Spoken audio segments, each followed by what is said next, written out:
ఎవరైనా దీన్ని కిందకి దింపండి అయ్యా, ఇప్పుడు నా వంతు నే వెళ్తాను.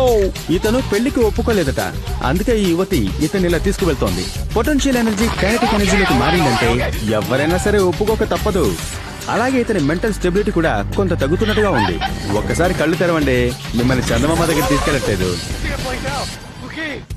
ఎవరి కాళ్ల మీద వాళ్ళు రాళ్లు పడేసుకోవడం అనేది మీరు వినే ఉంటారు, కానీ ఎలాస్టిక్ తో మనల్ని మనం దెబ్బ తీసుకోవడం మీరు చూసుంటారా? కానీ వీళ్ళని చూడండి, వీళ్ళు చేస్తున్నది అలాంటి పనే.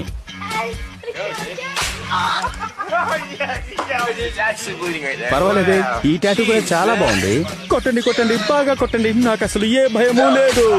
ఎంత ధైర్యం అండి వీళ్ళకి. అసలు ఎలాస్టిక్ తో ఎందుకు ఇలా ఆటలాడుతున్నారో నాకు అర్థం కావడం లేదు.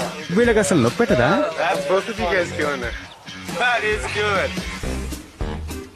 సైన్స్ కంటూ ఫేవరెట్ అనేవి కొన్ని ఉన్నాయి. అంటే వీళ్ళు ప్రతి క్యాలిక్యులేషన్ ని, మెజర్మెంట్, ఎనర్జీ ఆఫ్ లైట్, అలాగే ఫోర్స్ విషయంలో జాగ్రత్తగా ఉంటారు. అందుకని వీళ్ళు కొత్త పనులను చేస్తుంటారు.